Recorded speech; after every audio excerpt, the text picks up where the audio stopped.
Dernière ligne droite aux États-Unis avant la présidentielle du 3 novembre. Donald Trump sillonne le pays à un rythme frénétique en prenant soin de ne jamais évoquer sa gestion de la crise du Covid-19. Dans l'État clé de l'Arizona, le président sortant a préféré dépeindre un monde apocalyptique si son rival l'emportait. Si vous votez Biden, cela veut dire pas d'enfants à l'école, pas de cérémonie de diplôme, pas de mariage, pas de Thanksgiving, pas de Noël, pas de fête de l'indépendance. À part ça, vous aurez une vie magnifique. Nous avons des historiens ici qui sont de vrais historiens américains. Il est le pire candidat de l'histoire de l'élection présidentielle. Dans le même temps, Joe Biden votait avec sa femme, Jill, dans le Delaware.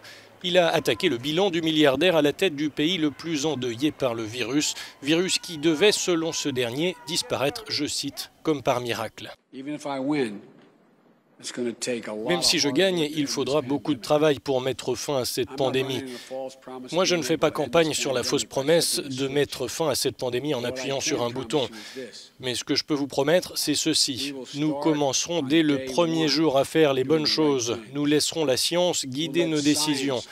Nous parlerons avec honnêteté au peuple américain et nous n'abandonnerons jamais, jamais, jamais. 70 millions d'Américains ont déjà voté de manière anticipée, une donne qui profite aux démocrates ayant soutenu le vote par courrier, contrairement aux républicains qui dénoncent des risques de fraude. À ce rythme, le taux de participation pourrait battre un record en plus d'un siècle.